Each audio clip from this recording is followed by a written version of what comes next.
So, coming up here is basically the main set piece, I guess, of the Ashlands.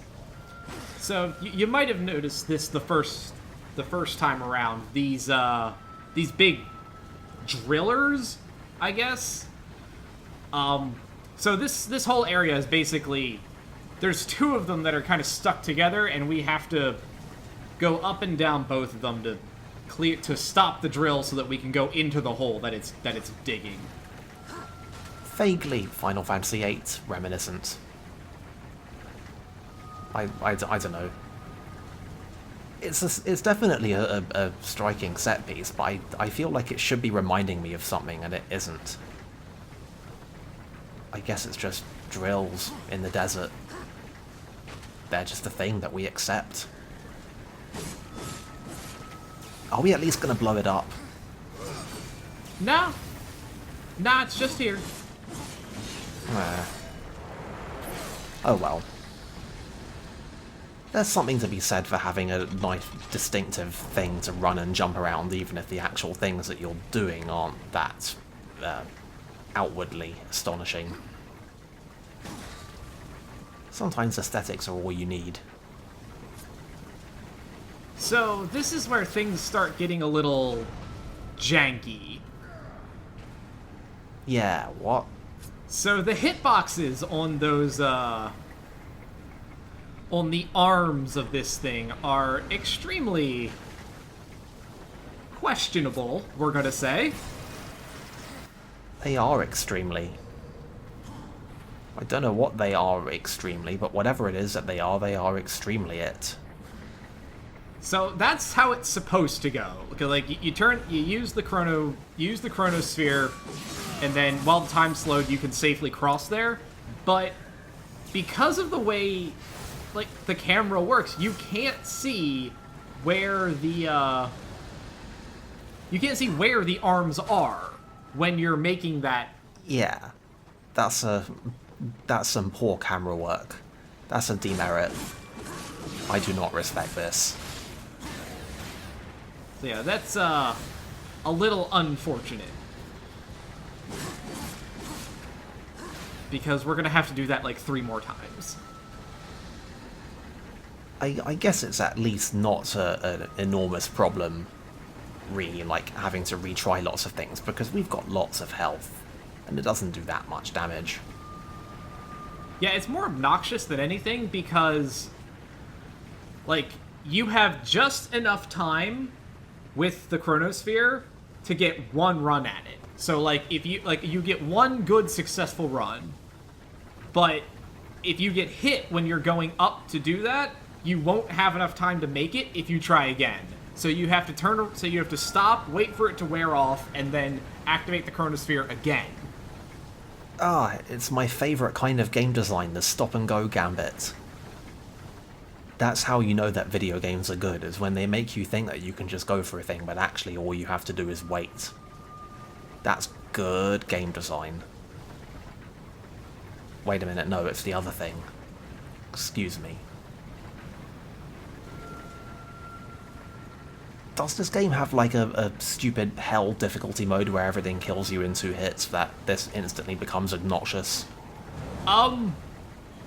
There is an apocalyptic difficulty mode. I've never played it though, so I have no idea if it's just a typical everything does 3 times as much damage, or if it's actually like an interesting Devil May Cry style difficulty mode. For all of the good observations I've had to make of this game, it does not strike me as the kind of game that would have a worthwhile creative approach to the highest difficulty level. It definitely seems like a, hey, you do half damage and take double damage. Great. Call it a day. That's a difficulty mode. That's game design. Although I'm perfectly willing to be surprised. Lord knows this game has been able to pleasantly surprise me once or twice before.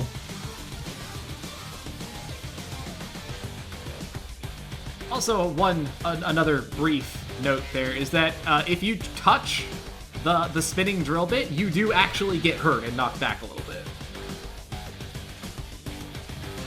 that's something. Is it a huge problem? I mean, it doesn't seem like it's a huge problem. No, but it's very easy to accidentally jump into it, or to, like, accidentally walk into it while you're fighting those guys. I'm a big fan of how I don't know what is the technical term for it, but the bit that sticks out on the shaft that's spinning doesn't seem to be mounted perfectly flat, so it's wobbling as it spins. That seems like great industrial design. That's probably going to do a lot of people a lot of favors one day.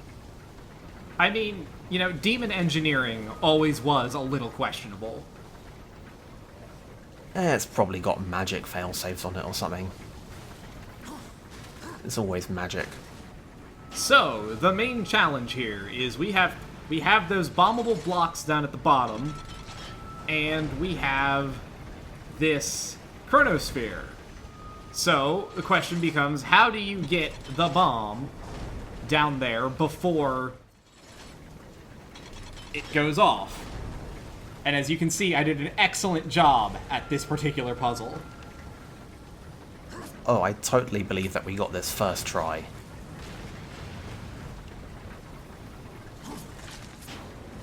First try.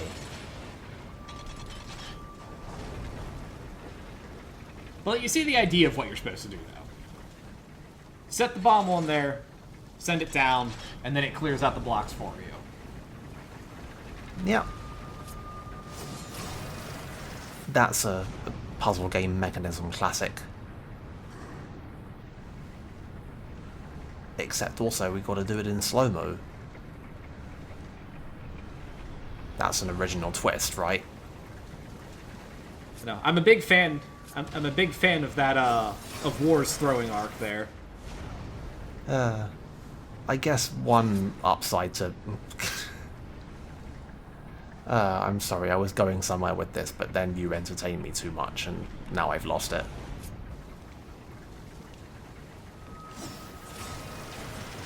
Right. An upside of seeing this get messed up so many times is that we do get to watch these animations a lot. It's the little blessings, you know?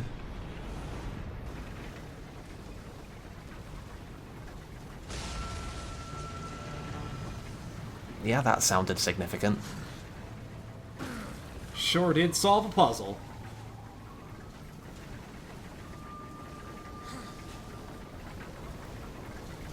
So... this gets us what?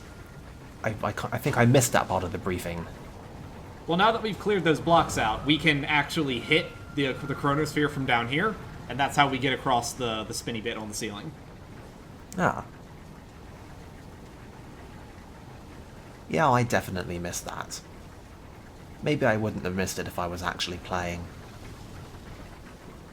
It's harder than you might think to be a guest on these things, you know, folks.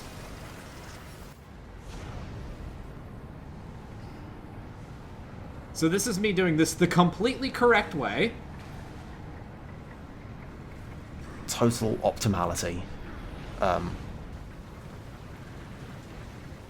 I mean, as everybody immediately could see, that you were definitely supposed to go back to the other one first. I don't know if I think that that the puzzles in this game are that well... I don't know if it's even that they're well or badly designed, but there's just something about the solutions that seems not fully apparent. Like, it's got that kind of, that particular video gamey intuitiveness that's not really the good kind of intuitiveness. I mean, in the game's defense, the only reason that I went to that one is because the shadows made it so I literally could not see the vine I was supposed to climb. So it's like, you were not, in fact, supposed to take it back to the other one.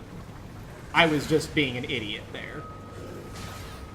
Honestly, incidental puzzles in action games are in this really weird existential place where they have to be like exactly the perfect amount of difficulty, which is very low, but they also have to be like noticeable. Like they somehow have to accomplish everything. They have to feel like puzzles, but they also have to not slow anyone down, because like if they slow people down and people get stuck, nobody likes being stuck on a puzzle in an action game. We've learned this over decades of people making and playing the things. So you're in this... I don't envy the people who have to design these things. It's all very well, I sing the praises of incredible puzzle games like The Witness and Baba Is You. And those are great games, and I love nothing more than just being stuck on a single puzzle for like days at a time. And then I figure it out and I'm like, I'm actually a genius. But then give me 5 minutes in a puzzle like this game, and I'm raging. Well, I mean, to be fair, the puzzles are why you're there for that kind of game. Nobody came to this. Nobody comes to Bayonetta and is like, you know what I'm here for? Some puzzle action. Right. And yet, designers feel compelled to do this stuff anyway. Like, you see why this is so weird. They're, like, action game puzzles are a thing that everyone seems to agree that they have to exist. But they're in such a tight spot of what they have to provide. It's weird, man. I mean, I feel like this game gets a little more leeway than a lot of other action games would, because it is explicitly going for that Zelda vibe. But yeah.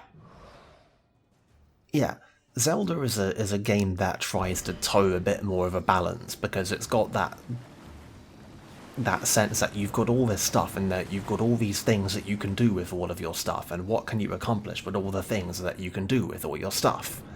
So it does kind of lend itself somewhat more directly to the puzzle mentality. And then you got your Breath of the Wilds, where they said, right, what if we had puzzles, but we just designed them just loosely enough that you can actually get really creative with the things that you can do.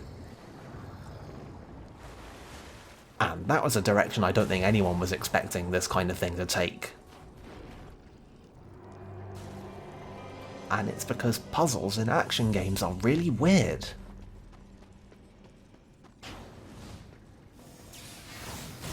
Speaking of puzzles in action games... Oh boy, it's a block. It is indeed a block. Are we gonna catapult it like we did with that... I can't even remember what it was that we were punching all over the last place. What, like the little, like, engine generator things? Yeah, I mean, we could. There's really no reason to, but we could. Good to know. I'm satisfied knowing that.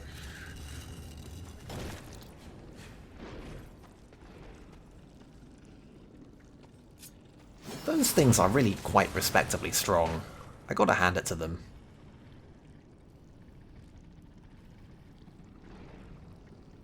Like, seriously, how heavy do you think that thing is? And they just lift it up with what's basically a tongue.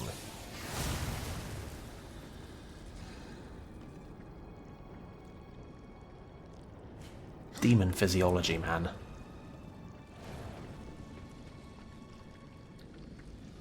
So this room is interesting.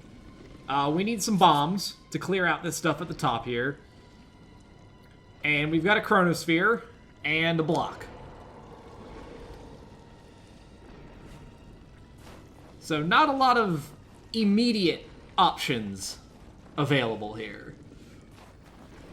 I once again can't tell what we're actually trying to accomplish here, other than just like get through a space that it looks like we can already get through. Well, here's our bombs, but There doesn't seem to be...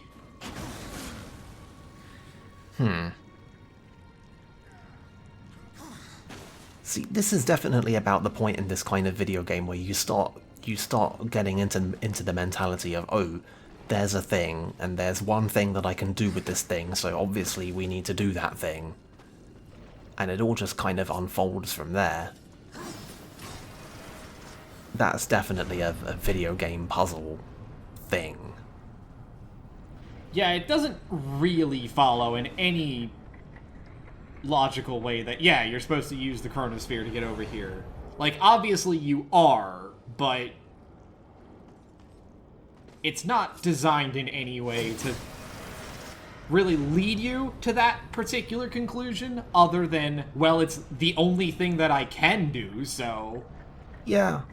I guess if you have to remember that thing's over there, and that's a thing that will help you with this thing, and that thing is a thing that's preventing you from doing this other thing that you want to do. Therefore this, therefore that, therefore here's a solution.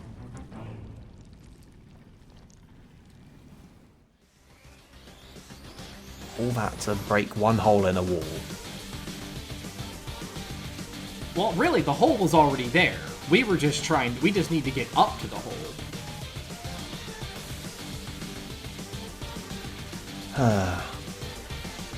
You see, I've been getting so thoughtful about action video game puzzles that I never thought to give any consideration to action video game puzzle environments.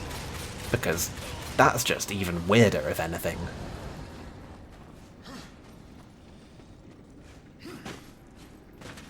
I think we already did one big diversion in the last dungeon into environment design in games.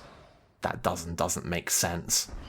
So let's not rehash that, but man, our video game puzzle environments are weird. Yeah, they're pretty much the peak offenders to the whole, what is this even supposed to be kind of design. And it sure was lucky that all these things are in these exact positions, that we can just happen to do this exact thing.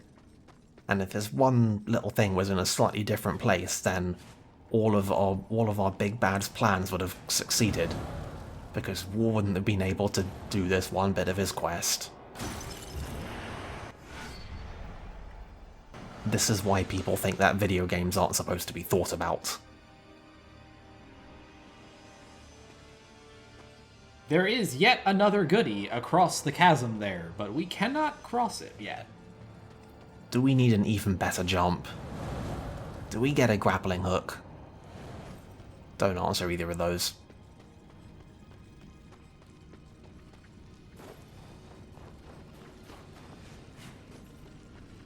Okay, we are actually going through the thing. I did wonder.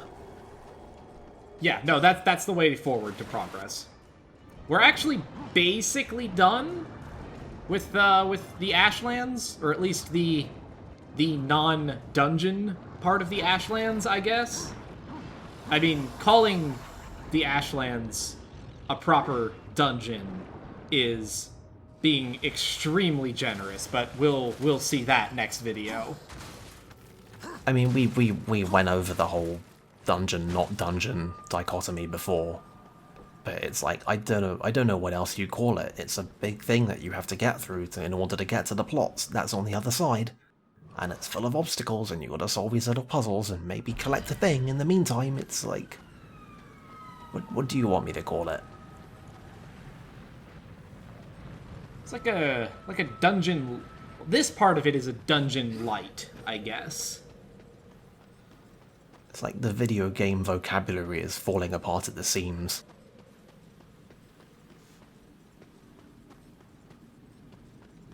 It's like our own version of an existential crisis.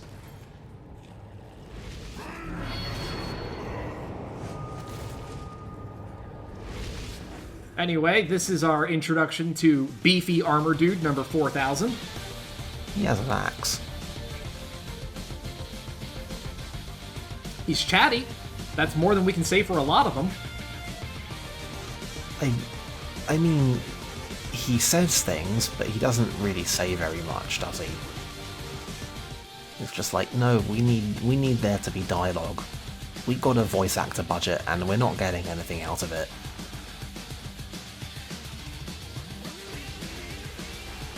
I want to thank you for having that little cutscene play out in Fast Forward. It added a certain entertainment value to it.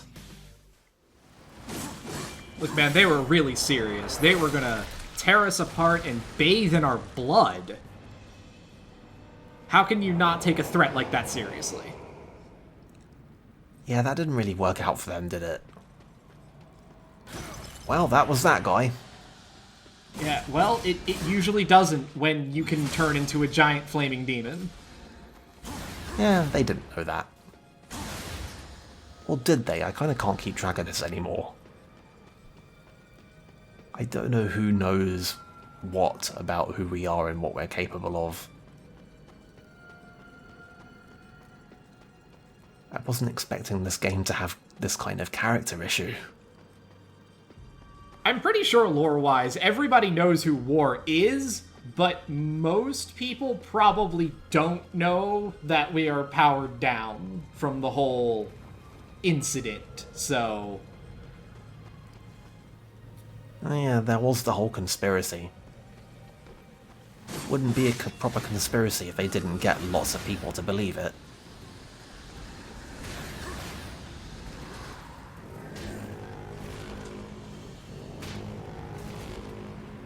So you instantly kill an enemy if you drop them down into the desert, so... I did not even wonder. Like, you absolutely did not need to explain that.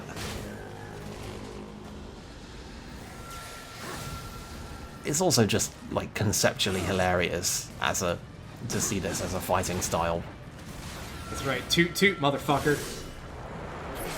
Down to the worms with you. I remember the worms. They were vaguely threatening. They were in, like, one area that we had to get across. That was a triumph of cutscene direction. So that's another one-way door there. So congratulations, we are now stuck in what I'm going to generously call the dungeon part of the Ashlands. It's like the dungeon foyer. It's like the anti-dungeon. It's like the dungeon approach.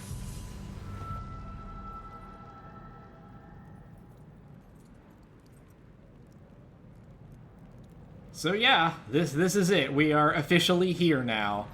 So we'll see you next time for some absolutely thrilling dungeon content. It's going to be great. I just had to bring up the whole thing where we only saw the worms once, didn't I? Just couldn't keep my big fat mouth shut.